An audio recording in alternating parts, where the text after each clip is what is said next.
Welcome to the Fine Print, ladies and gentlemen. I'm your host, Caleb Teskey, and I've got another great guest for you guys today. This is super fun. I've been looking forward to this for quite a while now and posting obnoxiously about it. Let's do the homework off the top, guys. My last guest, Micah Kahn, director of The Zombie Wedding, had a great time chatting with Micah there about making movies. Jeff Nordahl, who's got the weed company out in California, Jade Nectar. Then we had Nate Brown, Green Mountain Gardens here in Vermont. John Campbell from Satori. If you guys haven't seen that interview, that was killer. And, Keith Strupp from Normal. Maybe we'll talk about Keith a little bit today here too. And what do we got coming up? I got slowing down a little. Next Tuesday, I got a guy named Ian Oswalt, who's a PhD chemist out in California, doing some very interesting research on the different types of compounds that contribute to the smell of cannabis. Super excited to have Ian on. And then I got Joe Davidian, who's world-class piano player here in Vermont on the 22nd. That's about it, though. Keeping my schedule pretty open. I do want to give a quick slap to Rodney here, who did my intro and outro videos. He also has a book that he just wrote. It's called The Why Restaurant, and it's about his journey in the food industry, cooking. I think that's all I got here. My guest today, guys, he worked for High Times for 25 years. He was the editor-in-chief. He was a photographer. He was a writer. He also has the book out. I got a copy of the book here. It's called Pot Shots, The Journey of a High Times Photographer. Please welcome to the show, Malcolm MacKinnon. Malcolm, thanks for being here, man. No, thanks, Caleb. I'm really looking forward to this. Appreciate it. I love that intro. That's great. It had me intrigued. It was great. Thanks, Rodney. Did a bang-up job, man. No, I sure did. So before we do anything serious, will you give us a 5-minute life?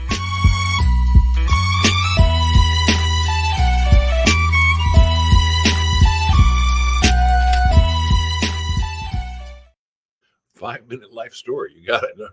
Well, that 5-minute life story. I was born in Flint, Michigan. My parents moved all over growing up.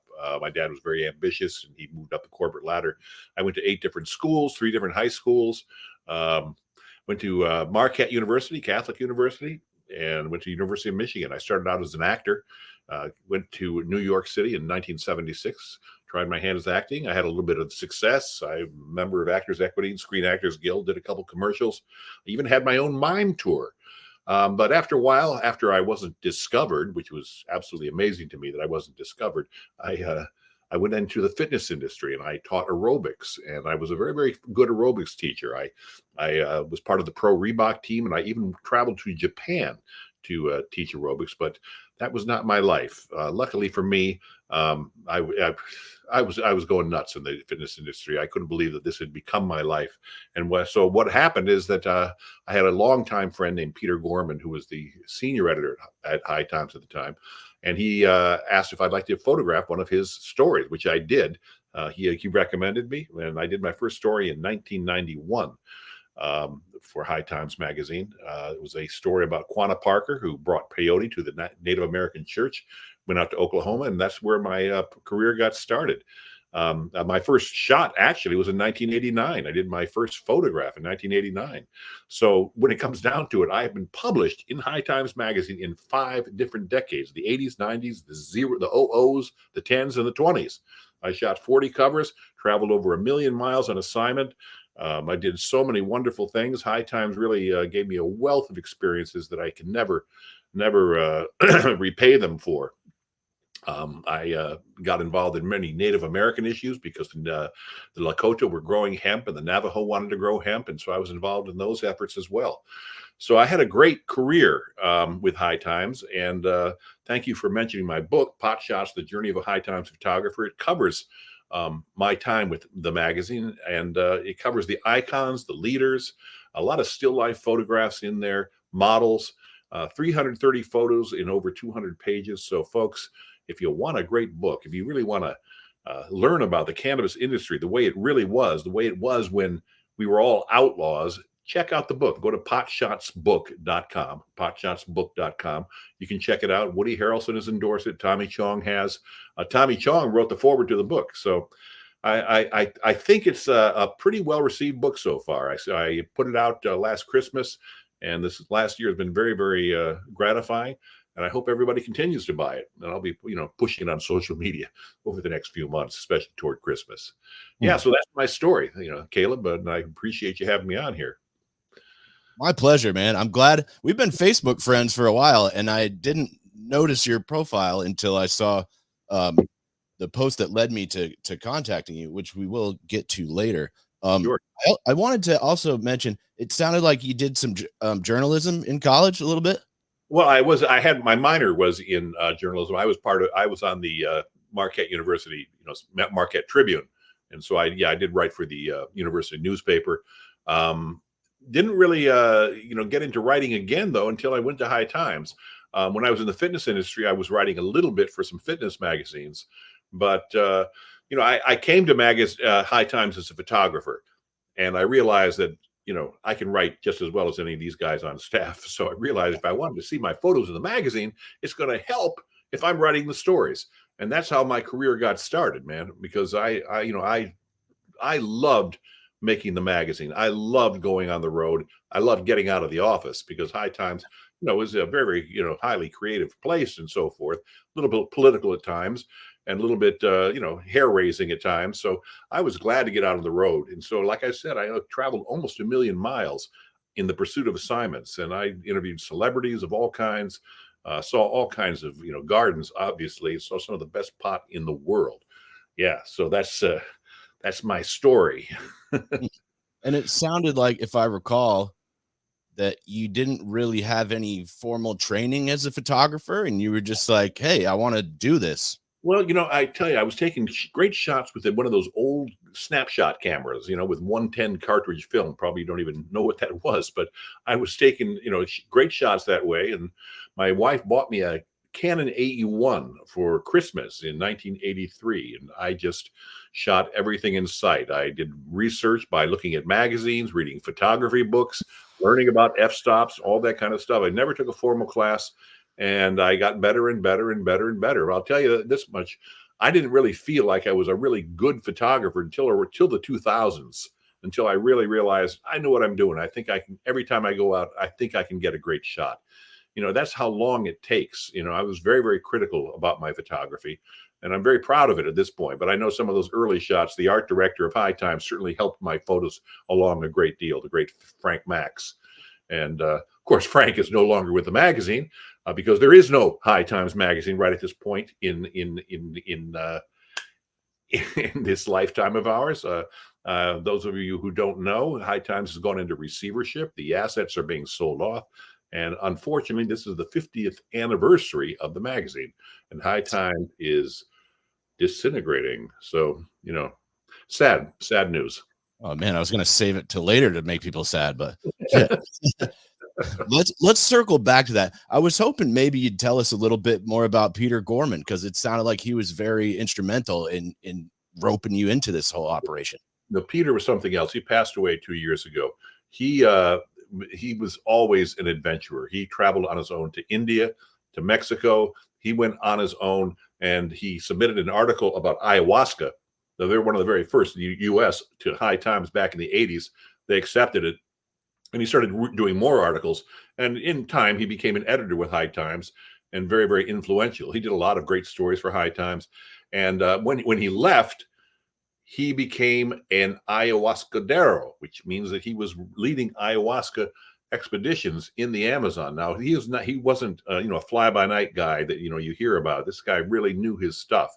He studied with many of the Amazon tribes.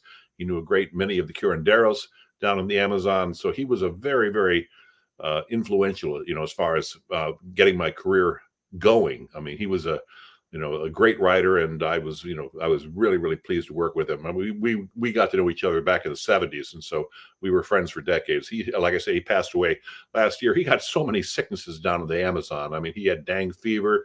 He had been bitten by bushmaster snakes. He had malaria. So I think his body just broke down after a while. And also he was a heavy smoker. So Did you ever go? Did you ever go with him down there to the I have jungle? no interest in going to the Amazon. None whatsoever. I do not want to go. I don't like bugs. I don't like that kind of heat. No, thank you. I'll take the cold any day over the extreme heat.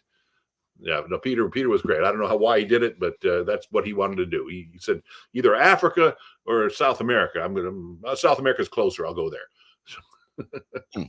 But you went with him out to this. You say a peyote church? Yeah, well, Quanah Parker was a great Comanche chief out of who became actually a very, very successful cattleman. I mean, he was a ferocious Comanche chief, and he basically founded the Native American Church. The Native American Church is a ceremony. It's a group of churches where peyote is ingested in an overnight ceremony, and Quanah Parker, as I said, he founded the church. So we went out to Oklahoma to do a story on him, to do a story on his legacy. And so we met his grandson because Quanah died in 1910. And we saw his original house, and we went out to the canyon. I can't think of the name in Texas, where the Comanches used to escape to, Paladuro Canyon in Texas. So we did part of the story there. So it was a week out there. And that's what I did with him. We also did a few stories together. We did a number, 3 or 4 stories together until I started doing things on my own. Did you try the peyote? I have been in a few Native American church ceremonies. I've been very, very fortunate to be allowed into the teepee, and it was a transformational experience for me. As much as I can say. I've got a number of great friends in the Native American community. I also was lucky enough to interview and photograph some of the great leaders in the Native American AIM movement. Russell Means, Clyde Bellecourt, John Trudell, Dennis Banks. I interviewed all of them and photographed them. So, yeah, it was a great journey. Like I say, with High Times, the High Times has always covered social issues, which includes Native Americans. So there often we did stories. It wasn't all just pot all the time. There was a lot of politics and social issues involved in High Times. So could you maybe give us an idea of what was going on at High Times prior to you coming on board? Okay. I've seen, obviously I was born in 84, and we've seen the 90s stuff and the 2000s, and that was my era, but I'm curious what it looked like, back in the, the Vietnam kind of days. Sure. Well, I wasn't there then, obviously. I was there for 25 years, so I was there for half of High Times' lifespan. But it started in 1974, and Tom Forsyth, the publisher and the founder, really started as a joke. There was a centerfold based on Playboy, and they never expected it to take off like it did. But it was in this era of new magazines like Psychology Today and Geo and New York Magazine. All of these magazines were coming out in the 70s, and High Times was part of that wave. And so basically it appealed to alternative consciousness. It covered all drugs. It covered all kinds of pot, and it covered all kinds of travel. It's covered all the things that are interesting to people in the stoner world. And it was a huge magazine. It absolutely was. It was, I think it was nearly 1 million circulation back in the 70s. In the 80s, however, they got into cocaine a bit. There were cocaine covers. There were cocaine centerfolds. And as cocaine became kind of, persona non grata, if you will, the readership dropped off, and they tried to, venture into other things like fashion and all kinds of strange stuff that wasn't part of the stoner community at all. And then in the late 80s, Steve Hager came along, became editor-in-chief, and he did the first indoor grow issue, which absolutely killed, and suddenly realized, High Times was onto something. That was kind of like coincided with my interest to the magazine. And High Times in the early 90s was lucky enough to ride the hip-hop wave. We put Cypress Hill on the cover, and it just killed, in 1982. And then we realized that we're onto something. And of course, the hip hop world was, totally down with marijuana. So we were riding that wave as well. So yeah, in the 90s, especially with the legalization movement getting stronger and stronger and stronger with all these pot rallies all over the country, High Times, and this is pre-internet, was the voice of marijuana. It was the voice of the movement. People came to High Times for information, all kinds of information. We had a great responsibility to the movement. So it's been an evolution, no doubt about that. And once we got into my era, the end of my era, where we were covering huge, giant grow rooms that were half an acre big and just giant stuff. I don't know how that resonated with individual growers, because it doesn't really do anything for them. Looking at giant grow rooms and stuff like that. But High Times certainly ventured into the business sector a great deal in the late 2010s, no doubt about it. And then after I left, they made a number of really ridiculous decisions that really screwed everything up. And that's where we are at this point.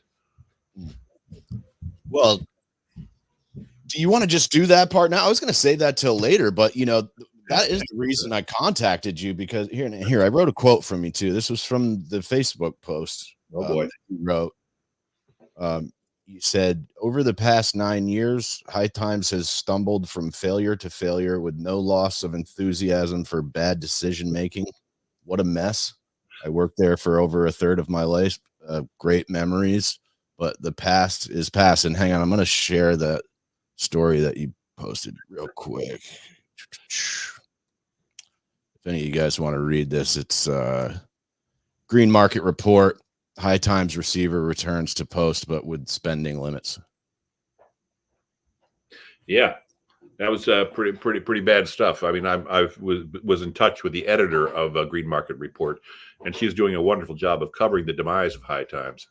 But it's really sad, because Michael Kennedy, who was a very, very prominent New York lawyer, was the original one of the founding members of High Times magazine. He was the managing partner, and he was a great leader for High Times. He got very, very sick in 2015 and passed away in 2016. He stepped down in 2015. And when that happened, we had these dopes come in, people who really had no understanding of the cannabis industry, don't have understanding of the audience, and thought they could transform the magazine into something else. And it was a disaster. They did so many stupid things. I remember when in 2016, we had 4 cannabis cups in San Bernardino. 4 cups, 4 times. How does that translate into a top winning strain if you're awarding a top strain every 3 months? It was absolutely ridiculous. So things like that, High Times completely lost its way. The Cannabis Cup, which was a great venue for everyone and a cash cow for High Times, no doubt about it. They screwed that up. They also started issuing stock. Thought they might get listed on the stock exchange, and that ended up with an SEC fine of $500,000, because anybody who invested in High Times, folks, you lost your money. Okay, you gave them a cash gift, and that money is gone, and it's a complete disaster right now. So people, if you go to greenmarketreport.com and you check out High Times, you can read all about it, and it's a very sad situation. Yeah, man, it does. Like, I was feeling sad about it. I wasn't even, obviously I have a connection to it. We grew up with it. Was like, sure. It was like porn for us, it was like awesome. But yeah. I was kind of sad just reading about it. It's like, we had this thing that was like, just like iconic counterculture publication. And then it just seems like, boy, maybe they went a little corporate. I'm not sure exactly what happened here, but yeah, man, it was like, it wasn't broke and they tried to fix it or fuck with it. I think that's very well said. No, absolutely.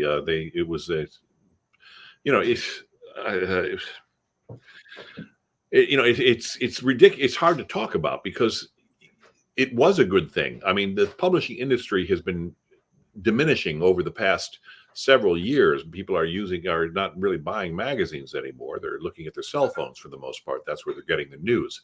I doubt if anybody in the audience even probably has a magazine in their home, unless it's like some kind of niche magazine that kind of relates to something they're working on, or specifically. Niche magazines are very, very strong still. But High Times certainly was a niche magazine, and they screwed it up. But you're absolutely right about the fact is, it was this counterculture magazine. But then I have to say, is there a counterculture left? I mean, because everything that becomes new and exotic is picked up by social media, and it's no longer counterculture. It becomes part of the culture. So maybe that's the problem.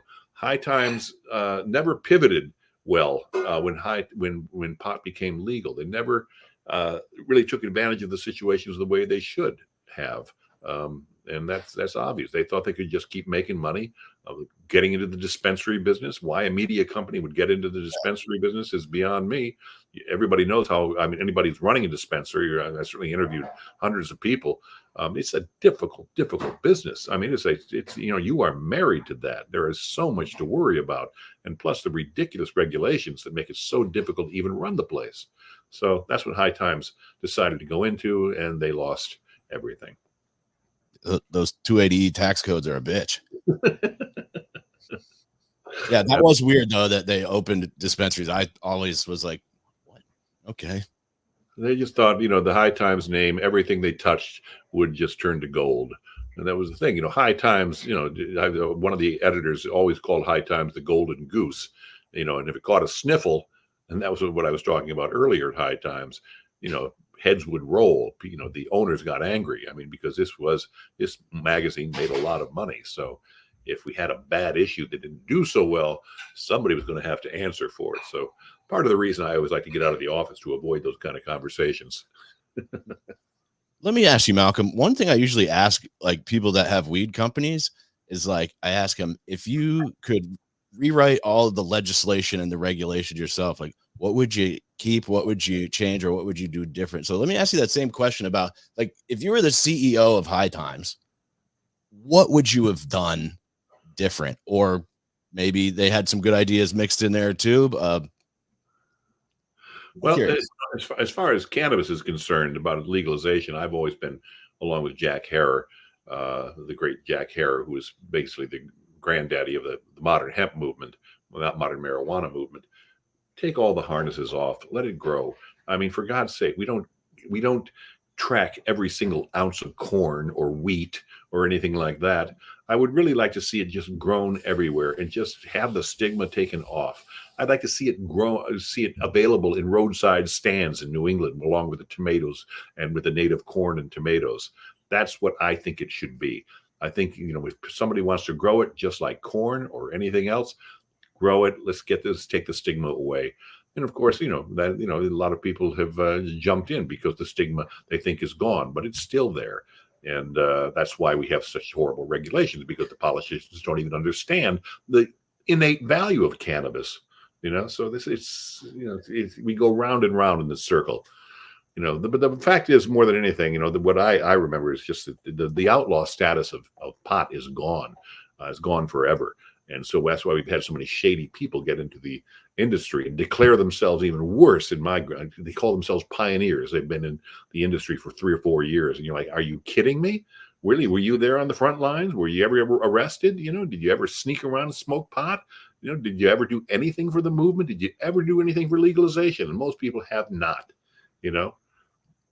So it does seem, and here, I'm going to just slap this up shamelessly throughout. Malcolm MacKinnon, guys, with me, pot shots. That was another thing that I feel like you mentioned was, and the law enforcement angle of this whole story to me, obviously it's someone, my dad was arrested by the FBI when I was a kid. So that's touched me personally. Sure. And it fucked up our family, man. That was the end of it. Yeah. So a lot of people, I feel like, and I don't want to sound like, oh, these kids today, but like a lot of kids grew up in a world where weed has been, pretty much relaxed the whole time, if not full. And people, you're right. People just don't realize how dangerous it was, or they downplay the fact how dangerous it was. Listen, if you were a dealer, a grower, a smuggler, if you were just smoking pot, if you were arrested, it could just screw up your life. People were separated from their children. They lost everything through forfeiture. People were put in jail for like 12 years for growing pot. And if you were a kid a senior in high school and you got caught smoking pot or arrested, you couldn't get federal scholarships. You couldn't go to any of the service academies. This was on your record forever for smoking a joint. So yeah, I mean, people don't realize how difficult it was. I mean, it was scary. I mean, it truly was. Even up at High Times, man, I'll tell you, back in the 90s, it was tough getting a hold of good pot for photo shoots, primarily because people were scared. They didn't want High Times coming to their grow room. They didn't want High Times with anything to do with them. So we had to really, really work hard to get good pot into the magazine. Yeah, so yeah, you're absolutely right, Caleb. The people do not understand, and as we get further and further away from those bad times, I mean, it's been over 10 years since Colorado and Washington legalized recreational pot. People forget, and people forget some of some of these real pioneers of the movement: Dennis Perone, Jack Herod, of course, Tommy Chong. Nobody's going to forget him. Dr. Lester Grinspoon. These are people I call icons, people who've always spoken out. Woody Harrelson, Willie Nelson, It's like you got the whole list that I selected. I tell you what, can we save them till the end? I wanted to save them to the end and get you to just talk about all of these dope people. Yeah. But the law enforcement stuff is really bothersome. And I've seen a lot of companies that are now being run by former cops, which really doesn't rub me the right way. No. I have John Boehner, former Speaker of the House. This is a guy, he was a drug warrior. He got right into the cannabis industry. He put so many people in jail with his stupid laws and policies, and here he's benefiting, And that was, man, you're good at doing my segues for me. I like that. I wanted to talk to you about, because it seems like some of this drug policy was really being pushed. Like, I know Nixon was into it, but I felt like maybe Reagan really heated it up. And I know on your radio show, you were throwing some jabs at Bill Clinton. And I feel like probably some of that is about their drug policy and how that's played out. Yeah. Well, you got to remember, Jimmy Carter, he said he was going to legalize marijuana when he was elected in 1976. Unfortunately, there was an incident in the White House where the White House doctor Peter Bourne, was caught with cocaine or something like that. You can check that out. Look it up online and find out all about that. But it was such a scandal that they had to really, really peel back on drug policy. And then Reagan came along, and he declared, the war on drugs, made it even worse than the Nixon had declared. And Bush continued it, and Clinton continued to. He was as bad as any of the Republicans. So that was one thing we always harped on. This is, just because he's a Democrat, who gives a damn? He's as hard on him as everybody else. And by the way, so was Obama. Okay, in the first few years of his presidency, there were still just as many busts, just as many raids. So this has been a long, long era of trying. The drug war is all about marijuana. It's not about heroin or meth. You know why? Because marijuana people are nonviolent. They're not going to fight like a meth dealer. They're not going to fight like a cocaine person. It's easy pickings. So most of the people who've been busted in this drug war, 80% of them have been people who involved themselves with cannabis. Yeah. Yeah. What a shame. And, I feel like Joe Biden pushed a lot of that same policy. He was back there doing the same shit. Listen, when he was running for president in 2016, he was still unsure about cannabis. He was still back in the Stone Age, but simply because there are so many states that have legalized now, if you're going to be a good president, you have to go along with some of the things that the people want. And it's obvious that the people in the United States do want cannabis legalization. I love how Trump is now jumping on the bandwagon. Are you kidding me? Suddenly said, I'm going to do it in Florida. I don't know what the hell he's talking about. He has always said horrible things about pot. Just look back. He is no friend of the cannabis community, believe me. Maybe him and Kim Rivers from True Leaf teamed up. A little ad campaign. Possibly. The two of them. Yeah. Okay. So my notes are a little out of order here. I couldn't decide how to do your life without doing the book at the same time. It's pretty much the same thing. Of course. But it has been. So I want to just rewind here to there's another couple you talked about, and I think it was Christy Bowling. Is that how you say her name? And Patrick Lang. Yeah. I thought that was another cool story for maybe how you get. I mean, I had just started my career with High Times on a full-time basis. I'd done a few stories from 91 through 93, but I ran into Christy and Pat in 1994 at the first meeting of the Hemp Industries Association, and I found out they were smugglers. And then I talked to them and talked about things that I wanted to do. We talked about the Navajo Hemp Project, where the Navajo were interested in growing hemp. And so these were native Arizonans, and Christy and Pat had been both been major league pot smugglers. And actually, Pat at that time was on probation and wasn't allowed to smoke pot at all while we were doing all these crazy things. But they turned me on to so many stories and gave me so many photo opportunities. And it culminated, I think, in my book, in my chapter called A Tale of Bales, where I, asked them if I could please shoot one of the loads that they were moving. And they finally said yes. So I shot 100 pounds of pot on a very, very hot day in a garage in Arizona. And I was the driver of the load. So people can read about that. But that was probably one of the scariest stories I ever did. Certainly one of my most memorable. And Pat and Christy died in 2000, I think. Very, very heavy cigarette smoker. She died at the age of 59. Pat's still a good friend of mine. He's out in Arizona as well. But these two guys, they were two of the pioneers of cannabis. And Jack Harrer used to talk about Christy. He said, she is my woman, because Christy was, a hardcore. She truly was. She reminded you of every kind of outlaw you could possibly imagine. She was a scary woman. She really was. She did not screw around with baloney. She was tough, and she moved a lot of pot in her day. Yeah, so those are two of my people who really got my career off the ground, because they gave me connections that no one else had. So you went down here to do a story and ended up participating in a weed deal. Oh, I asked Christy for years. I said, please let me shoot a load. Okay. She'd go, yeah, maybe, like that. She was always real distant. One day she said, okay. And so, yeah, so we drove around for like, a few hours, calling at phone booths. Nobody had cell phones back then. And just calling to see if we were ready to pick up. And finally it was ready to pick up. We picked up the pot in a parking lot at a Del Taco in outside of Phoenix in the parking lot. And I drove this Dodge Dart or whatever the hell it was for a few, 30, 40 miles. And, they drove with me, and then we just drove into a garage and I shot the load. So they said, hey, if you want to shoot it, you got to drive it. That was the deal. So it worked out. Yeah. Well, I like how they had a plan for what was going to happen if you got pulled over, distract the cops. Like, that's at least they're looking out for you. Yeah, no, they said they drive up the inside of the shoulder, on my inside, if you got pulled, you just drive like complete assholes.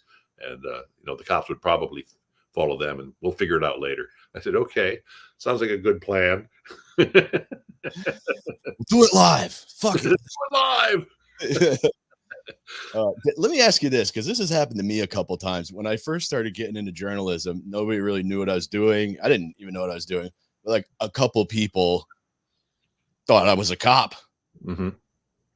Has that ever happened to you? Or people like, hey, why are you taking pictures? What the fuck are you doing? Oh, I've had people, I'm taking pictures. I've had people ask why I'm doing what I'm doing or something like that.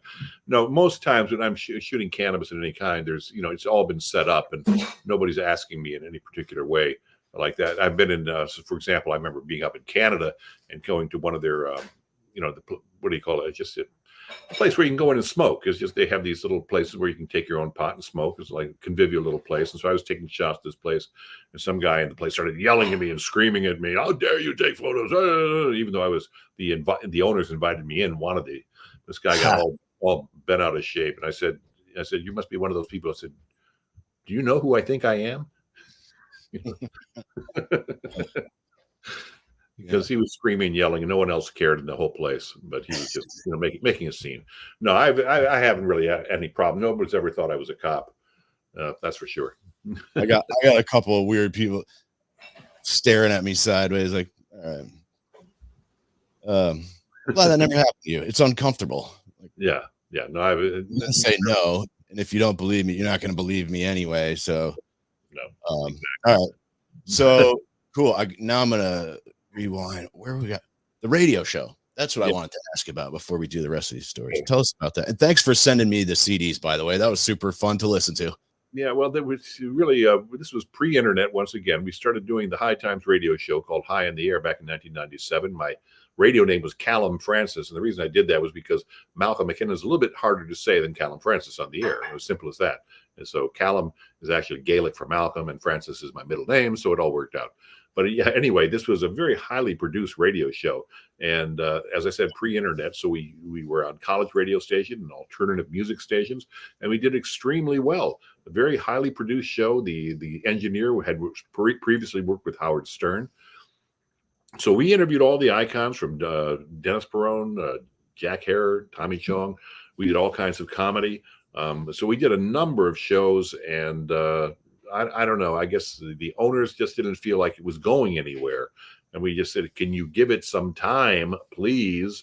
But it was just looking back in those days. This is a good 25 years ago when I did this. But we had some people in the office, and certainly in the bookkeeping area, that they said every time we kept paying renting studio space, they didn't see any return for it. And so they just didn't understand the nature of what we were trying to do, was trying to put High Times on the radio map. So that was a difficult period, especially when the product was so good. And it was good. It's far better than most of the stuff you're hearing on podcasts today. I really loved the sketch where you were pretending to sell weed on the air in the studio. We had a number of things. We had a number of, I remember we did a thing about the Kennedys and Marilyn Monroe. We had Custer smoking at the Custer's Last Stand. We had Clark Gable and Vivian Lee smoking on the set of Gone with the Wind. We did all kinds of comedy, so, and it was good because we had some very, very good, performers, radio performers on that show. Yeah, it's sad because it was really, really good. I still have all the CDs, and we had a number of great shows, and so sad that it's gone. I'm gonna send yours back to you tomorrow. All right, whatever. That was fun. You had one of the Marley on there. I feel like Rita Marley. Oh yeah, we had one time we had about three of them. I think we had Damien. We were all in the same room, and I had three of the Marley guys. And I tell you, I made a few jokes because it's terrible. But I remember talking to them. I said, "Hey, so how you guys doing?" And everything like that. I said, "I hear you guys really, really like football. Oh, we love the football, man." I said, "Well, it's not like American football because you'd have to wear helmets." And I said, "You'll never get the dreads under your helmet." And they looked at me like I was an alien. I said, "Oh, this is not going well." Swing and a miss. Yeah, swing and a miss. But there was no laughter, no nothing. They just, did not go well. When I remember leaving the studio, I said, "Oh God, I'm glad that's over." Well, I thought it was a cool piece of history to listen to. I really enjoyed it. Right. Well, I met a few of them over the years. I photographed Julian and Damien and Kamani. I photographed a number of these guys. And there were a few of them around. And we certainly put two of the, when I was doing Hemp Times, which I was also executive editor of, a sister magazine to High Times, Hemp Times. We had two of the Marley children, the two of the sisters, Celia and one of the other ones. So I don't know them all. You out there. Oh yeah. Oh, I did want to ask you, man.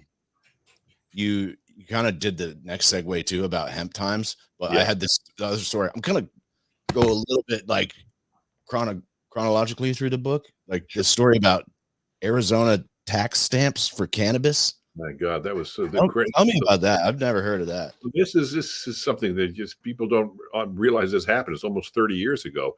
But the Arizona legislature, in their attempt to make even further penalize people who smoke pot, decided to reinforce this old law that required you to have tax stamps for every single ounce of cannabis or every gram that you had of cannabis.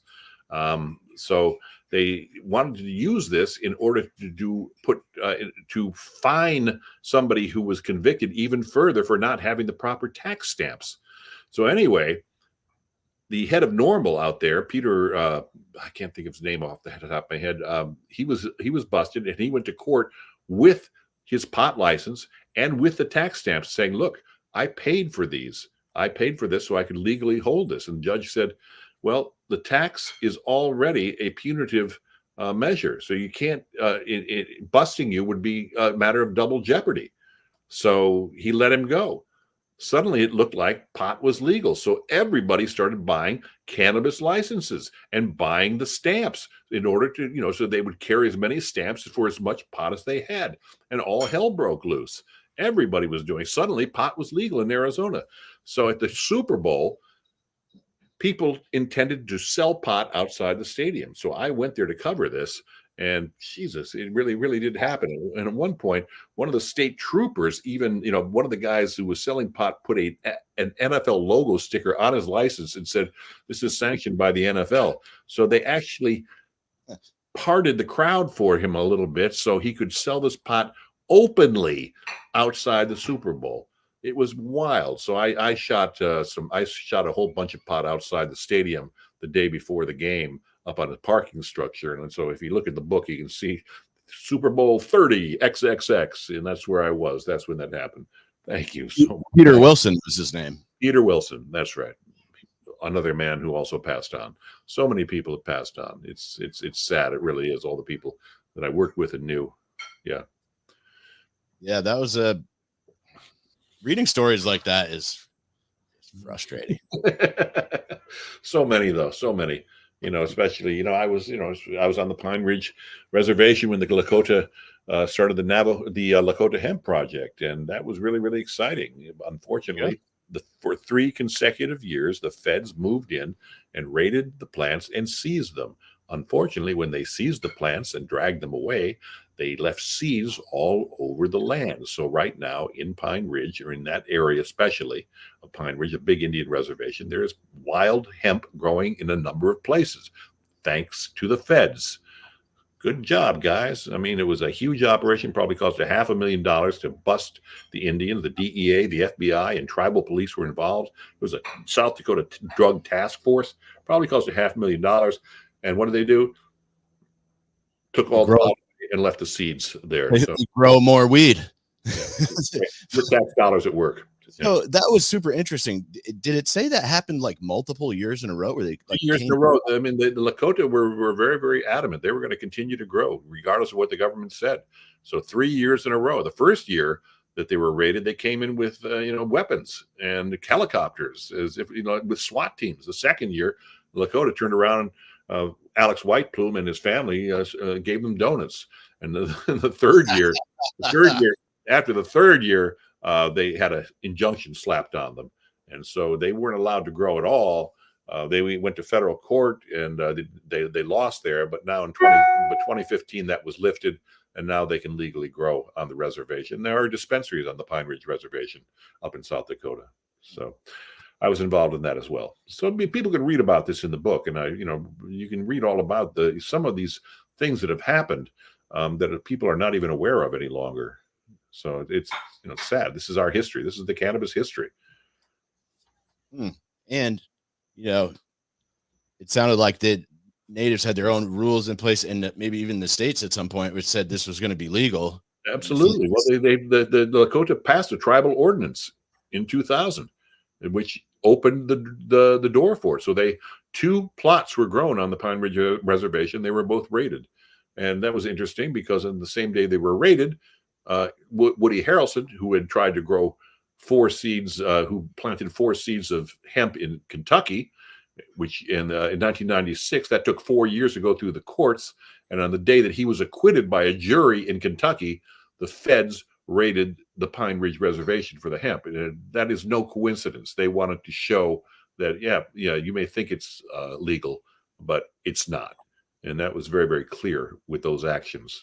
Just unfortunately, it's almost like they don't care about tribal law. Well, the thing is, what the tribes were trying to do is creating some economic source. It's crazy. It's a way to tribal sovereignty. So there was no recognition of that whatsoever. None whatsoever. Imagine that, trying to get a little sovereignty after all your land was taken. These people. Do you want to do the Woody Harrelson thing too? I want to ask you about the Navajo Hemp Project a little more, but Woody Harrelson in 1996, he orchestrated his own arrest in Beattyville, Kentucky. He bought a 1/4 acre of land and went there on a Sunday morning, June 1st, and planted 4 seeds. And then they called the sheriff. Sheriff showed up. He was busted. And it took 4 years to move through the courts. There were delays of all sorts. There's Woody right now, if people are watching, plowing up the field on that day. And on the final day, he had a jury of 6 people for this particular case, all acquitted him. Part of his defense team was the former governor, Louis Nunn of Kentucky. And in the courtroom, he took a bite of a hemp candy bar, and he said, "Now I got hemp on me and in me." He was wearing a hemp tie. "I got on me and in me. So you're going to arrest me too?" So he was acquitted. And it was great. I mean, I traveled a lot with Woody, got to know him very well, and he was nice enough to endorse my book. And when I gave it to him, I know he was extremely pleased, and was very proud of the fact that he could look back on that era. You know, he was something else. I mean, he was the first time I saw him, he was making the People versus Larry Flint in Kentucky. So that's where I first photographed him. So I saw him. Saw him on the set. Courtney Love was there, and Edward Norton. So that was kind of fun. Sick. Yeah. Woody Harrelson. That one caught me off guard, man. I saw it in here, and I was like, "Wow, he's just like signing up to get arrested, and then got the former governor to defend him in court. Like, that's nice." He had a lot of connections in Kentucky. He had some good friends in Kentucky. Joe Hickey, who was very, very active in the hemp movement in Kentucky. People don't realize that Kentucky was the biggest hemp producer in the nation for years and years and years. And so the fact that it had now become illegal after its long, long history was absolutely ridiculous. And so that was why he did that. He understood. He first got into hemp because he was very interested in deforestation and realizing that we've got to stop using trees for paper and start using hemp. I mean, this is as simple as that. That's why he got into this at the beginning. Cool. I think me and Woody might hit it off. I like that. No, Woody's pretty normal. I mean, really. Why do you think it took 4 years to settle this case? What'd you say? He had 4 little plants or seeds? Yeah, he planted 4 seeds. Who knows why it takes so long to go through the courts? This was, I forget exactly why, but there were a lot of delays. A lot of motions and so forth, going back and forth. That's why it took so long. So I also he was making movies. They probably had to delay a few times. Yeah, so it didn't happen until 2000. So yeah, good 4 years. So yeah, I'm in a porno movie right now. I gotta go. We'll finish this later. Cool. Well, all right. I got a little sidetracked there, but I want to ask you about, because I saw a name in here that I knew when I was reading through your book earlier, and this was it's the chapter Hemp in Indian Country. It says the Navajo Hemp Project, and that was part of Pat and Christy, who I talked about earlier. I heard about this through them, that the Navajo were investigating becoming hemp cultivation on the reservation. So we took 100 pounds of seed along with some other activists and took them out to the reservation and gave them to them. And we met with the Department of Agriculture on the reservation and talked to them about all the things that hemp can do. Now, we gave them the seed. They planted it. It was a very, very bad drought that summer, so the seeds didn't do too well. But what was most fascinating is that a man named Jim Robinson had started working with some of the Navajo weavers and giving them hemp fiber to weave their classic Navajo rugs. And so that he was doing that, and we actually High Times bought a couple of the rugs and brought them back to New York. But they were really exquisite, so something else. So I met with a couple of the weavers, took their shots, because it was really something else to meet these people, these traditional people who were. I think that's one of them right there. Gloria Morris, she's still alive, still weaving hemp rugs, but that was great meeting her. Yeah.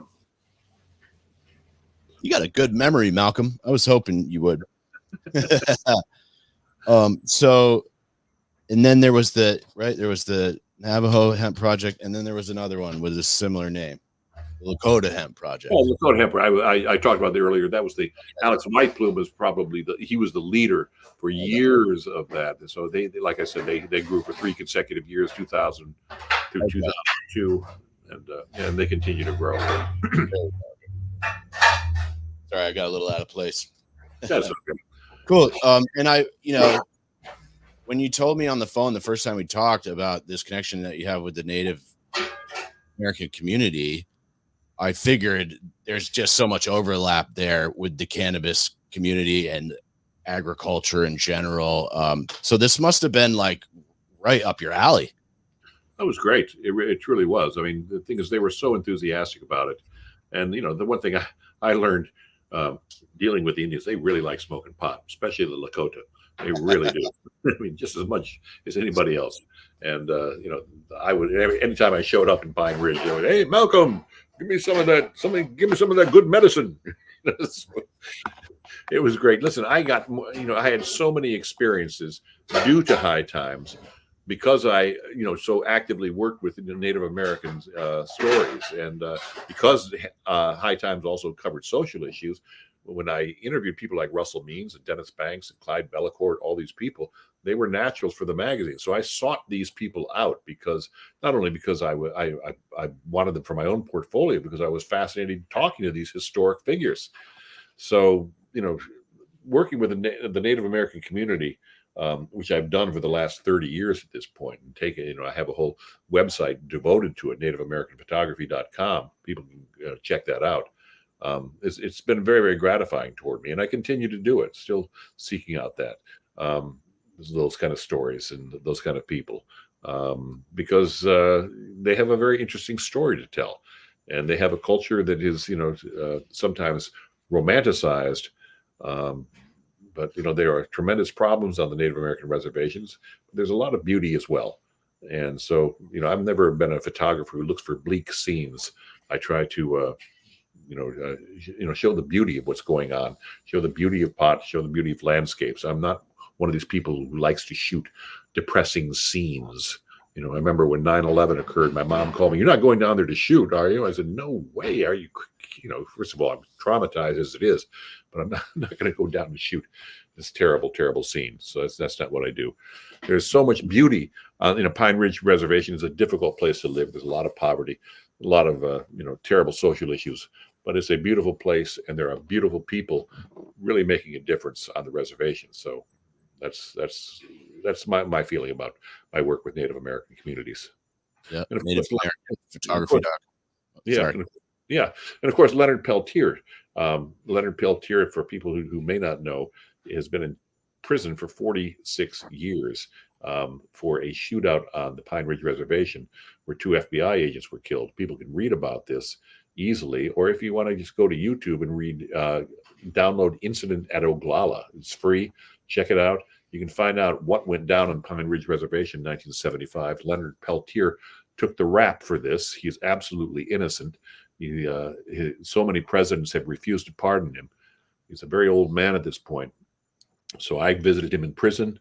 He's also a painter behind bars, and he's used many of my photos for his paintings. So yeah, I mean, Leonard Peltier has been interviewed by High Times. I've written stories about him for High Times, interviewed him for High Times, and it's an ongoing story. Hopefully, Biden might have the balls to pardon him before he's out of office. I'm gonna not hold my breath on that, but what a tragic story that is, man. Terrible story, terrible. He's a good man. He really is. He was he was part of the American Indian movement, and people should read about what things were like on the Pine Ridge Reservation back in 1973, 1975, when the FBI had a very, very heavy presence on the reservation. And at one point, Pine Ridge in 1971, I believe, had the highest murder rate per capita in the nation. That's how bad things were, because there was a lot of ongoing tribal strife where people were squaring off against each other. So it was a lot of history on that reservation.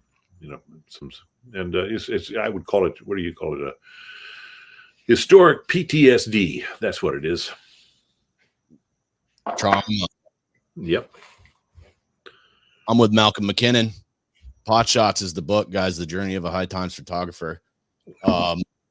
I am going to rip through a list of a bunch of your other friends here, but I did forget to ask you about the stuff, the Amsterdam cups. That sounded super cool. I'd love to hear about those travels.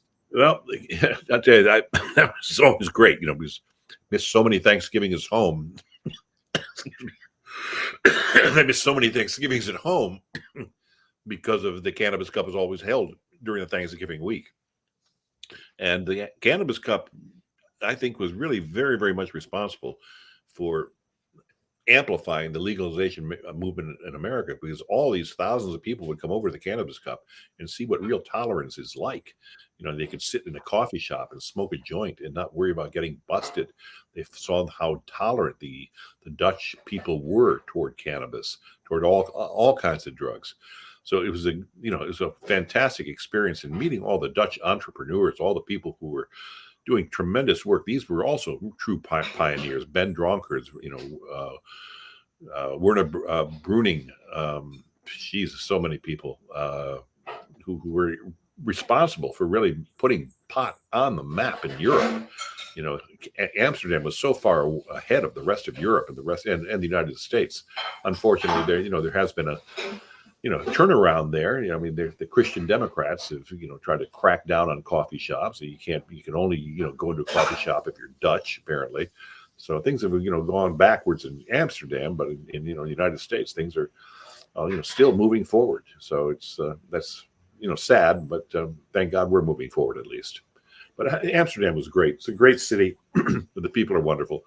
Those are, like I say, those are great memories of High Times. All the people we used to look forward to seeing every single year.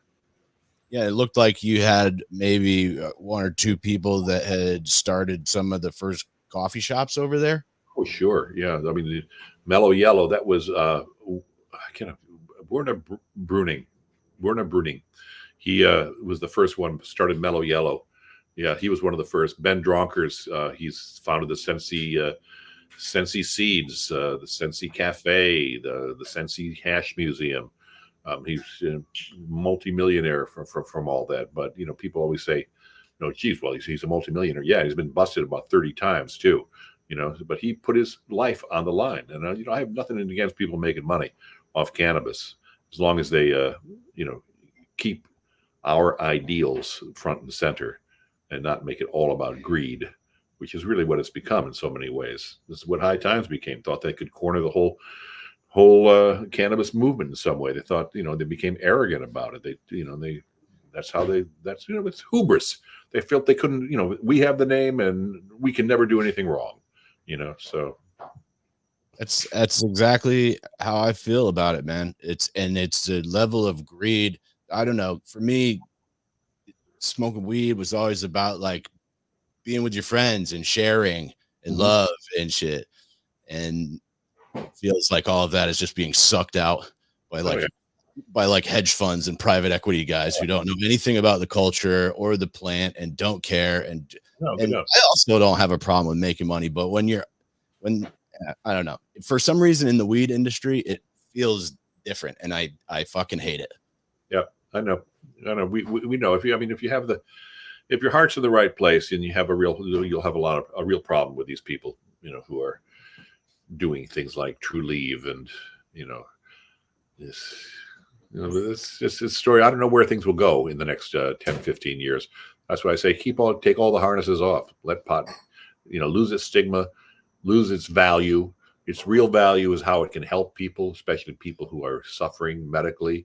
That's its real value. So so what if we grow hundreds of pounds and the price drops? It's fine with me. The black market is coming back in California, so people are going back to the people who really grow great pot out of the farm and stuff like that. I mean, that's where I'd rather buy from when it gets down to it. I'd rather buy from people who grow pot than a dispensary. And I have a great dispensary where I live right now. It actually delivers. It's fantastic. But I'd rather go with a dealer. That's still how I do all my shopping, Malcolm. I can't afford these dispensary prices out here. The average price for an ounce in Vermont, we just looked up last night. It was like $347. Like, we're not doing that. I get $150 ounces from my buddy 10 minutes down the road. I think I'll just give him the cash and we can not tell anyone about it. It's averaging. I mean, if I was just looking at it today, it averages around 200 an ounce. But there are a lot of, some of the boutique strains are, running at like $70 for 3.5 grams, that ridiculous kind of stuff. So, Yeah. pot is not worth that much money. I'm sorry. Well, and our market's still very new out here. We're not even 2 years into adult use, and it's tough.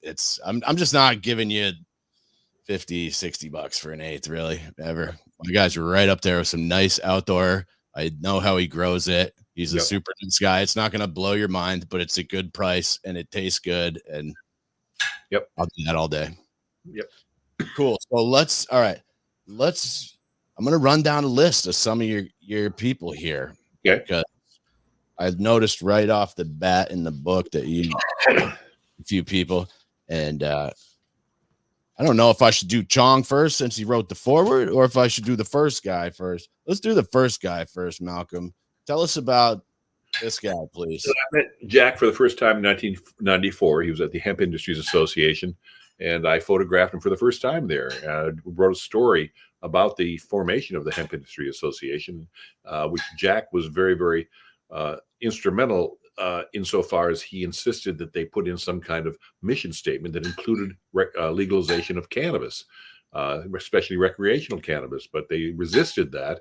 And so there was a big argument, big debate about that. But in the end, everything turned out okay. Of course, the Hemp Industry Association isn't around anymore. But anyway, I came back in 1995, traveled out to Los Angeles, and photographed him for about a week at a number of different locations. So I did that tremendous shot there that you just showed. I did that in his bedroom, frankly. It was, I used one of his lights in his bedroom for that. I didn't even have a flash. It was, I was really, really bare bones at that point. And I really, scored with that shot. So Jack, I got to know him extremely well and covered him for years. And I actually spoke his eulogy in 2010 when he died. Yeah. That was the wildest note here, Malcolm.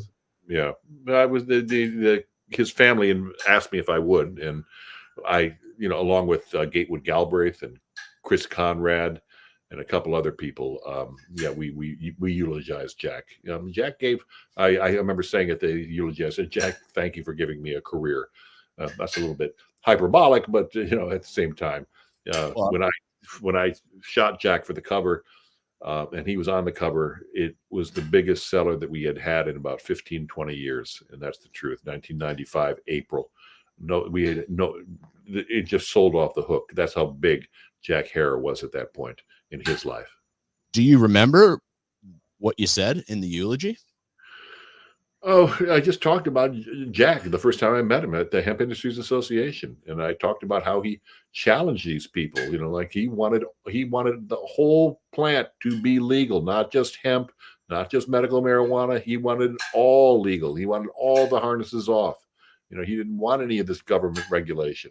So that was where he was at, and that's what I wrote about when I wrote that story. In High Times, and I interviewed him a number of times, photographed him on a number of different occasions, and some of my shots have become real classics of Jack, and they've been stolen widely on the internet, and people have used them without my authorization, which angers me, but I try to track those people down. Yeah, although in a way, it's probably like a bit of a wow. This guy does great work kind of thing, but also don't be stealing people's pictures if you're out there. It's easy to do that shit now too. I bet it was harder back when you first started taking pictures. Once they started appearing on the internet, that's when it started happening. Somebody stole a picture once and I nailed them right away, for before the internet came in. So, so I try to watch, certain things I just let go, but if people are trying to use his shots commercially, that's a problem because I'm already working with his family, the original Jack Herer brand, so I don't, I'm kind of vigilant as far as that goes. Rightfully so. I got another guy. Let's pull this guy up. This is a guy. I think everybody knows who that guy is. And he also wrote the foreword for your book, Tommy Chong. I thought that was fucking incredible. And I'd love to hear about hanging out with Tom. Tommy, I've dealt with over the years in so many different ways. I photographed him a number of times, visited him at his home, photographed him at his home. I've interviewed him, I think, for the magazine like 3 or 4 different times. And we just got to know each other very, very well. And he was always involved in things. He always liked to hear about High Times because there was always some kind of funny story to tell about office politics and stuff. And he enjoyed the hell out of that stuff. So yeah, he was, he remained Tommy Chong. That was the thing about him. Cheech, they broke up, and Cheech, got on Nash Bridges and was trying to go a little bit mainstream.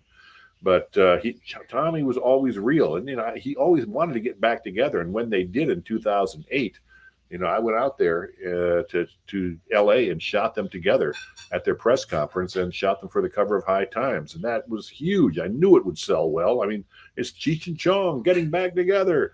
So yeah, it was great. And Tommy, I can call him up, and he's always friendly. The one thing about Tommy, he is real. He's not some Hollywood guy or something like that. That's why he has such popularity. He talks to everyone. He's friendly with everyone. He's got no pretense about him. So Tommy's great. I think you said no celebrity can match Tommy Chong's advocacy. He's been at the forefront of the movement for over 50 years. It's true. I mean, more longer than Jack Hare. I mean, they were doing pot comedy back in the early 70s when they were opening for the Rolling Stones. They opened for the Rolling Stones. They had platinum albums, They were huge. I mean, they got their lottery ticket punched back in the 70s, and they were talking about pot, and everybody loved it. They thought it was the funniest stuff they'd ever heard.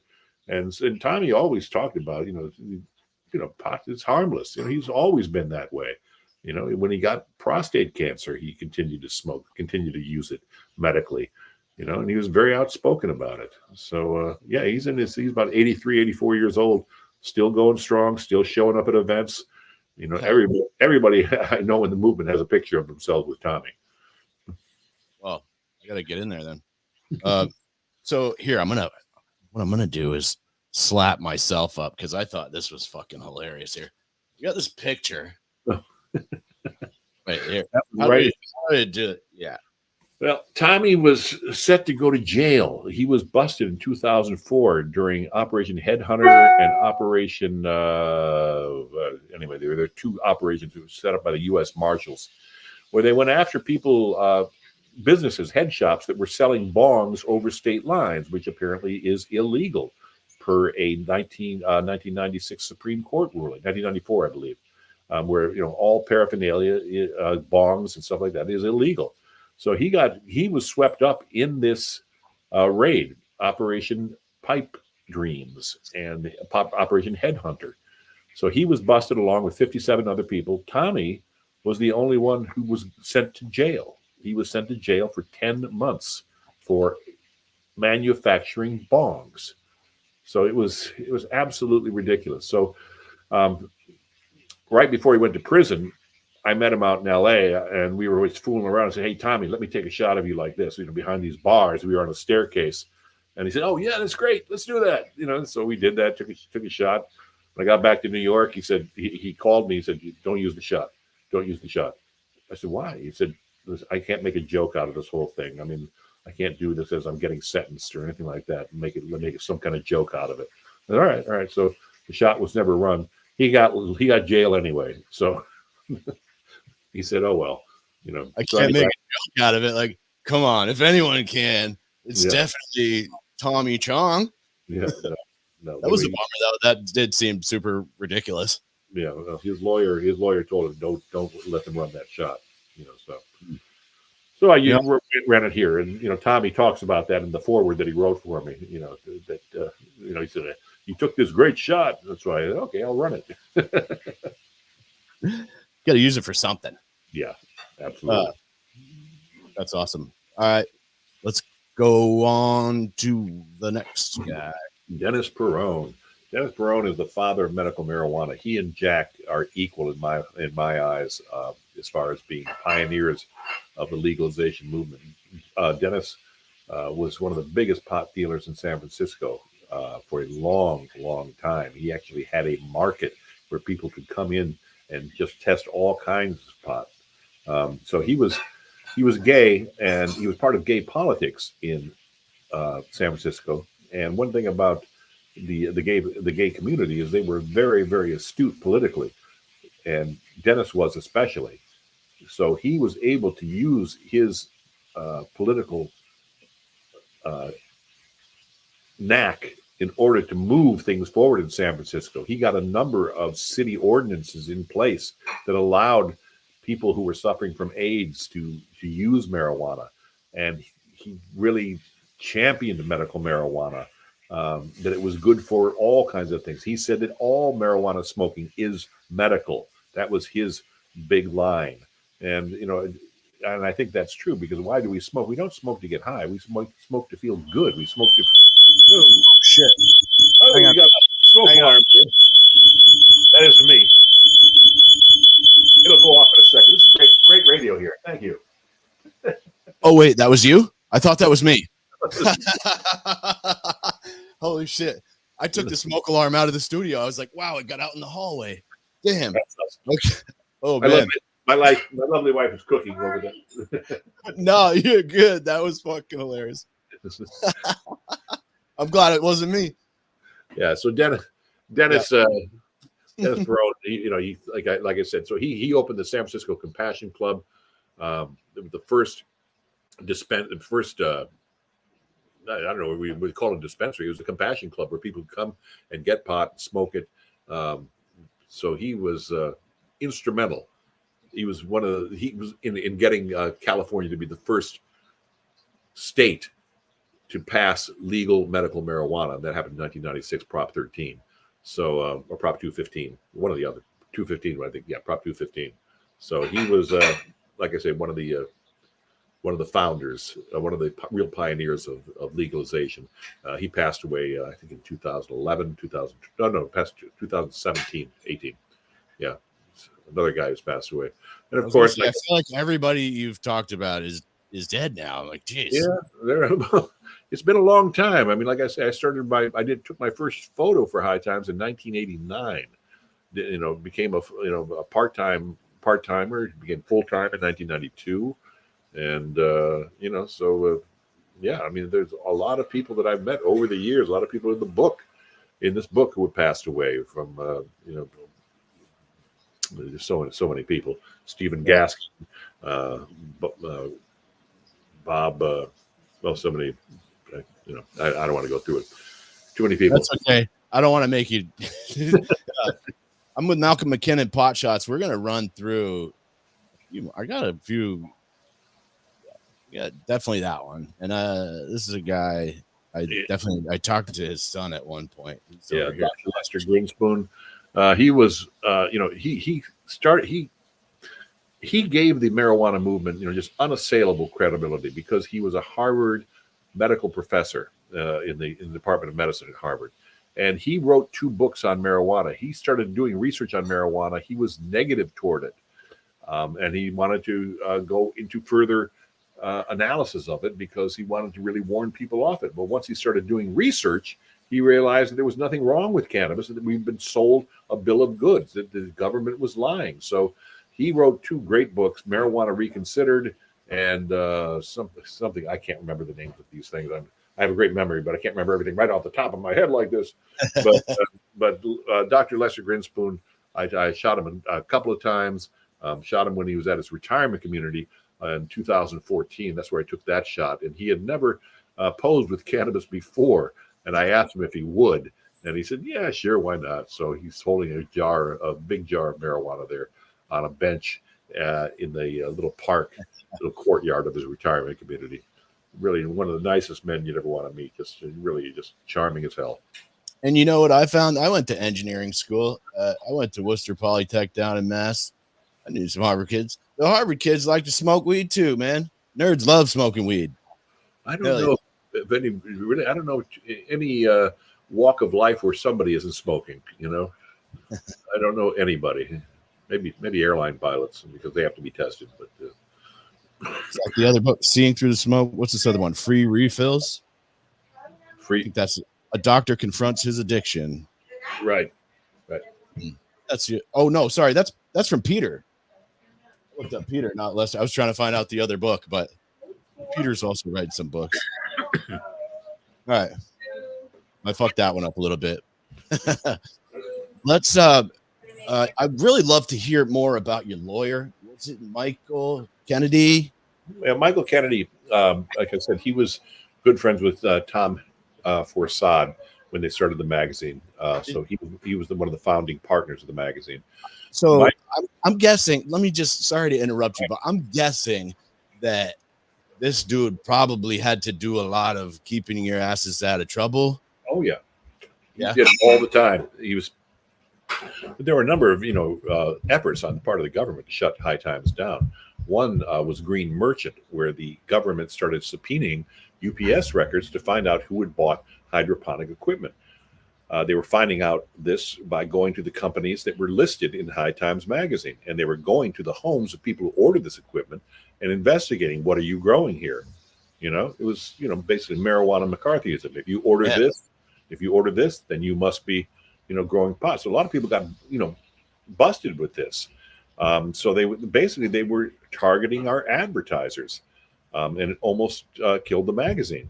But we survived. It got even stronger. It happened again with Operation Headhunter and Operation Pipe Dreams. Those were all companies that were advertising in High Times. We had a tremendous amount of ads from the glass community. Seriously, we were just a tremendous. Our magazine got up to 130, 140 pages because we had so many ads in the magazine from glass companies. So they went after that too. We came back stronger again. So that's what that was all about. Michael Kennedy was very, very vigilant in defending the High Times name because we're a magazine. We're allowed to write about things. We're not asking people to build bombs or anything like that. But a lot of people, but the government, certainly said you're showing people how to grow marijuana, and you're saying, well, you're showing them how to grow.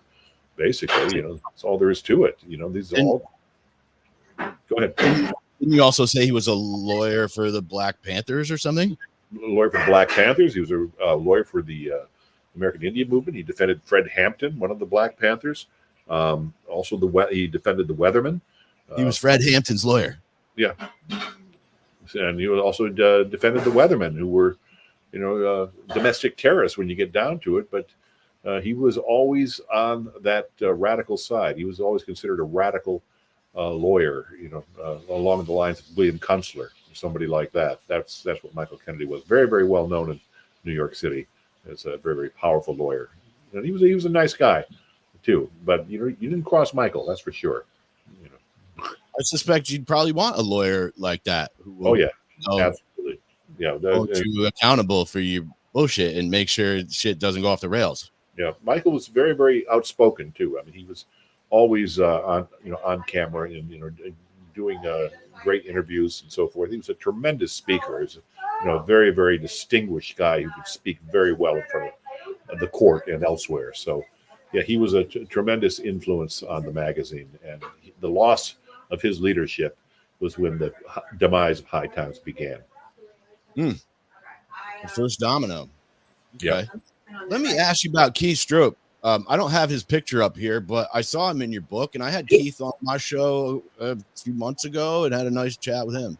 Oh yeah, Keith I've known for years. I mean, seriously, we always showed up at the same events. I mean, he was at Cannabis Cups. He was out at the Hash Bash.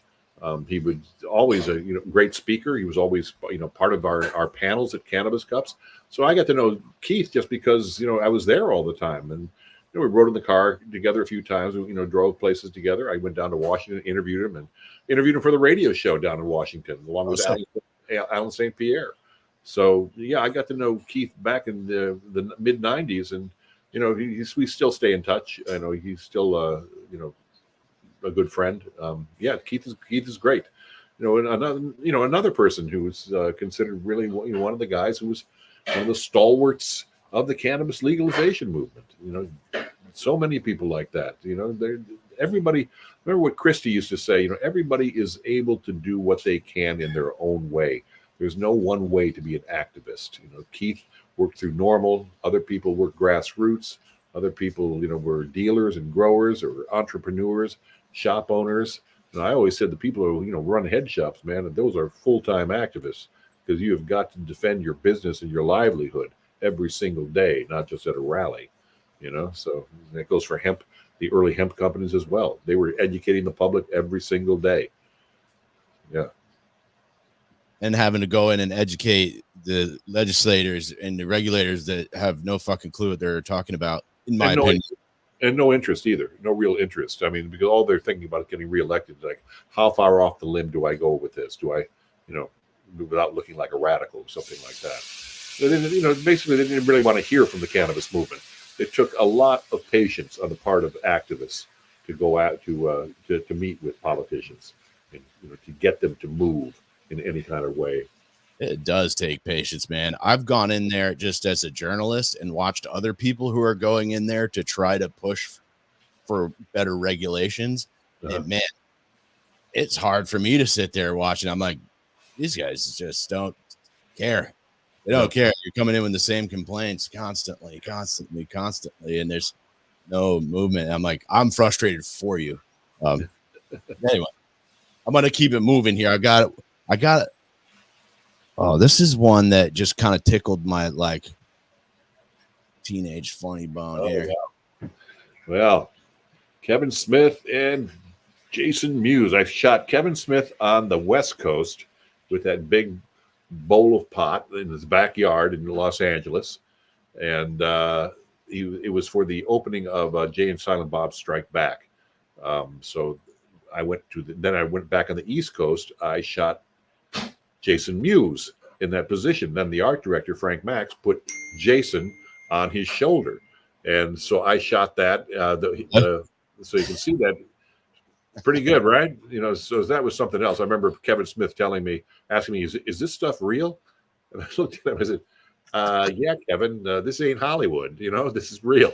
So he said, can I have some? I said, yeah, take a big bud. Go for it, He was great. And so anyway, that was a great cover. Unfortunately, it coincided with 9/11. So no one bought the magazine. It was just absolutely died in the newsstands because everybody was buying news magazines. So it was kind of ignored. It was kind of sad because I was so proud of that cover. And it really was a sensational, job on the part of the art director. But unfortunately, 9/11 is a tough act to follow in the media. Exactly. Yes. He's calling it a dispensary. Your order. Oh, good. Says I'm ordering from a dispensary right now. It says my order will be here in 20 minutes. Oh, shit. I got 29 minutes. All right. And then I got to go. Okay, cool. All right. I'm going to zip through the rest of these. Tell us about, I don't have pictures of all these, but how about Ed Rosenthal?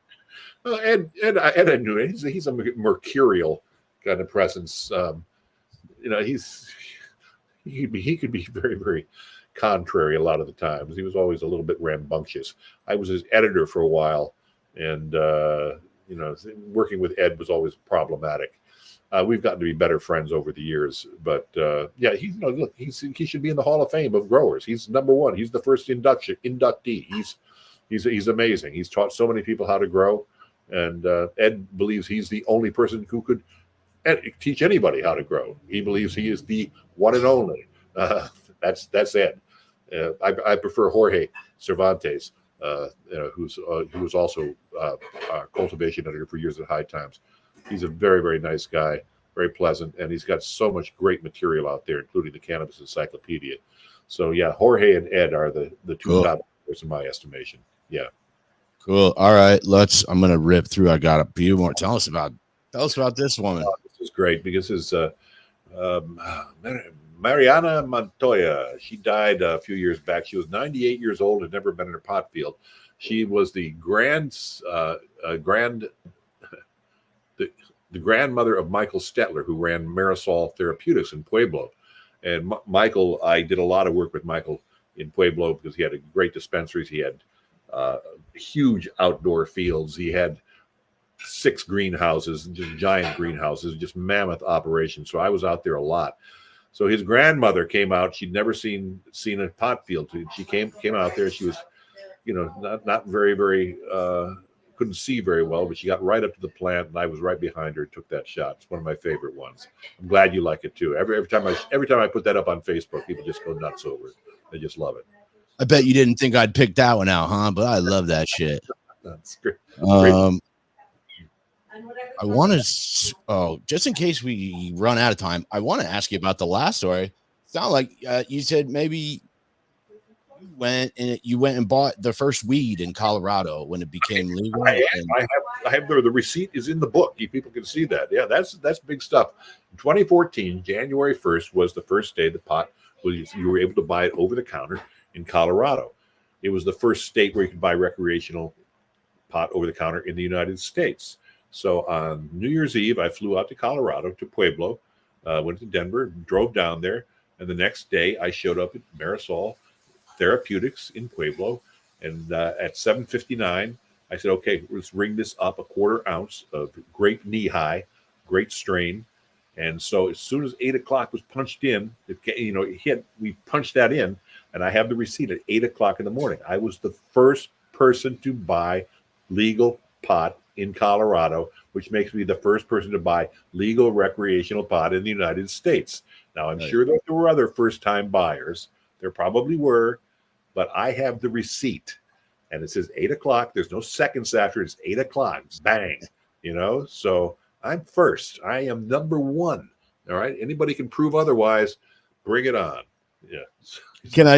And I want to share a fun follow-up story with you, because I read that, and so when I got into this project, I was like, it'd be cool is if I fucking went to the dispensary and got the first bag of weed in Vermont.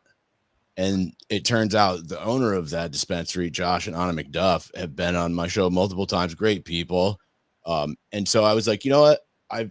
It's the only purchase I've ever made from a dispensary in Vermont. I went down there on the first day. I camped out in their parking lot overnight in Rutland, Vermont, and helped them fold pamphlets from the Department of Health with fear porn information in them to give to your customers, which is mandated by the state. And I waited, and I got up super early, and I stood at the front door. I got the first bag of weed from the first licensed. There was another one that opened first. I think they opened an hour earlier just so they could say they sold the first bag. But I got the first bag from the number one issued license in Vermont. So I'm counting that. Good for you. The funny thing is, I remember people were in line early in the morning from 2 a.m. I remember they ran pictures of it in the New York Times. And so I was out there early in the morning. So I'm interviewing people on the line. I said, "So, is this the first time you've ever tried pot? Just going to try it out for the first time, see if you like it." They thought that was all pretty funny.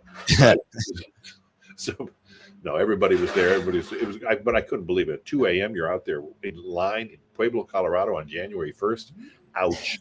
He said, "Man, you got to you can't find weed anywhere else." I just wanted to support my friends, and I thought it'd be a cool story. And then I took the bag and the receipt, and my sister came over and cut it into a scrapbook with their logo cut out in the background and framed it up, and it's hanging in the dispensary now. I thought that was. I have it in my archive files. So hell yeah. All right, so let's see. I got maybe one more for you, and I think we can get out of here. You got food coming or something? Talk about that guy. Pot coming. I have pot coming. Pot. Yeah, sorry. I made a dispensary. I'm waiting for my ounce here. Oh, you have delivery out? Yes. Oh, we don't have that. See, sorry, I didn't know what you were talking about. Like, yeah. I said in 29 minutes. I said my delivery is coming. Cool. See, this is like real time here. I'm waiting for my pot here. All I have is this thing, which is maybe if the Vermont CCB is listening, you could hook us up with some delivery too. Anyway. You have to drive a long way though in Vermont. That's the problem. People can be out in the sticks and stuff like that if you delivery. It costs money. Here, I have 4 dispensaries within 2 miles of me. All right. Well, I don't know. No, but you're right. There is a lot of parts of Vermont like that. Yeah, my brother lives up in Cabot. He lives nearly off the grid. Yeah. That's up in my stomping grounds, up in the Northeast Kingdom there. Yeah, that's where he lives up there. Yeah. You ever come shoot anything in Vermont, Malcolm? I did a few articles in Vermont. I covered the Vermont Hemp Council when this is back in the 90s. I came up there and did a story on them when they were, and also Fred Maslach. I don't know if he's still a politician, but he was a state rep who was behind hemp back in the 90s as well. He always had bigger ambitions. I don't know whatever happened to him though. But yeah, so I did a few stories up in Vermont. Yeah. If you ever want to come back, dude, you just fucking let me know. All right, definitely. I'll show you around, dude. We can have a good time. I just wanted to mention that before we get out of here. I'm just gonna throw people up here until you say you got to go, and then I'm gonna sign it off. Well, that's Snoop, as everybody well knows. I ran into him a couple times in my career, but this was at the eve of 420 at the Denver Cannabis Cups. And so he was on stage. We had a great big concert the night before the Cannabis Cup opened. And so he was backstage and I was backstage. And, he was there smoking. So I just liberally took shots of him.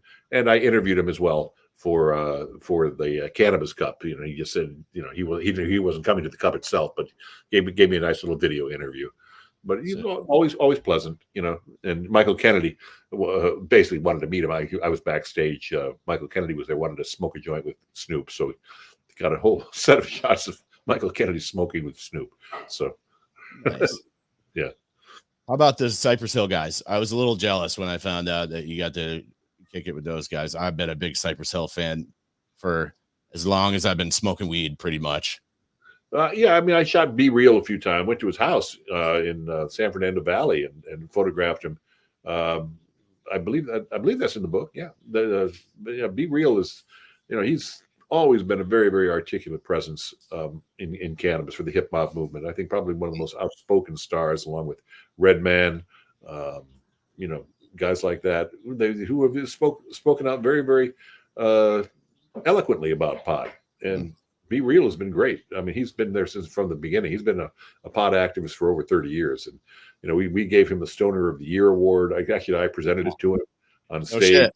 Yeah, it was great. And you can go on, like people can, Google that. You can see it just on YouTube. Just go Be Real Stoner of the Year, and you can see the video of him accepting. He was great. That's awesome. Here, yeah. How about that one? Audra Lynn. She was a Playboy Playmate from I can't remember what year, but she has fibromyalgia, and she was using pot to ease the pain of that. It's a nerve disease, very, very painful. And so she was using pot and she wanted to speak out for it. She contacted a friend of High Times who contacted me, and I came out and photographed her. And she was very, very pleasant. But, obviously a woman who was in pain, no doubt about it. So she wanted to speak out about it. And I thought that was great. Yeah. Yeah, and I did like some of how you were kind of talking about the modeling gigs you did, because you got the pictures of just the weed, and then you got pictures of people with the weed, and kind of how that sort of normalizes it in like, hey, here's a fucking normal person like enjoying a joint or something. And I was curious, like, really, that was the whole thing. Our goal was to mainstream marijuana, and then I shot many, many models. Holding pot or doing stuff with pot. You tried to emulate what you saw in fashion magazines and stuff like that. And you tried to make it look completely normal. And so, I shot women with bongs and women with pot, and and guys too. I mean, if I could, so a lot of times my photography with models is very spontaneous. You find somebody who has the right look, and suddenly you're shooting them. That's the fun of photography. I was always considering myself kind of a guerrilla photographer. Never really used the studio that much. And, I shot what came up. A lot of the shots were spur of the moment. So and that's the fun of photography. So for me at least. Let's see. Oh, I think I got one more. It's fucking Jason Sudeikis. Yeah, Jason Sudeikis. He came up. I interviewed him for the magazine. He was great. He was in this awful movie called Jesus Christ, I can't remember, Blink 43 or something like that. Just an awful movie with all these stars in this one of these Farrelly brother movies. It just was just crummy as hell, just garbage, vulgar. Just everything. But he was in it. He was the only one from the cast who volunteered to be interviewed, because I asked for the Bobby or Peter Farrelly. He wouldn't do it. And so the publicist said, "What about Jason Sudeikis?" I said, "Yes, of course." So he came up to the office, and he was great. So he just fooled around us. I gave him the bong, and he acted like he was calling his agent while he was on the telephone with the bong. I thought that was great. If you haven't seen Ted Lasso, you should watch that shit. He was killer in that shit. Not a fan. Not a fan. Not a fan? Oh man. Okay. Man, I was really feeling that. He got me. I don't know what he did with that mustache. No, I know, but I said, I think sometimes comedy's got to be based in some kind of reality. And I just never believed that this guy could become a soccer coach in the English soccer league. So I was just could not get that. All right, Malcolm. So I think that's about all I got. I'm gonna one more time slap Pot Shots, the journey of a high times photographer. And I want to thank you for being here. But before we get out of here, Malcolm, I always give my guests the last word. So if there's anything we missed, or if there's any shameless plugs or shout outs that you want to throw in right now, now's the time. And dude, thank you so much. This has been fantastic. And I really appreciate you being here. Caleb, it's been my pleasure. No, if people want to find out about who I am, just buy the book, Pot Shots, The Journey of a High Times Photographer. Once again, potshotsbook.com. You can check me out on Facebook, Malcolm MacKinnon. I'm also on Instagram, at MacKinnon Photos. I'm and I also have malcolmmackinnon.com and nativeamericanphotography.com. That's all me. So I'm so thrilled that people, I get so many wonderful compliments from people about my photography and about the work I've done. And one thing I always remind people of is that I didn't do the work that activists do. I covered the activists. People always say, "What all the stuff that I did for legalization." The people out there who worked every single day, I got a salary. You know what I mean? I was paid at High Times. People weren't paid for their activism. I was. So I think that kind of negates how much I did. I covered the people who did it. It's been my complete pleasure and my privilege to do that. So once again, buy my book and check it out. I think you'll love it. Malcolm MacKinnon, please stick around for a minute if you don't mind. I'm going to sign it off here, guys. It's been a pleasure. And remember, the devil's in the details, and the details are in the fine print.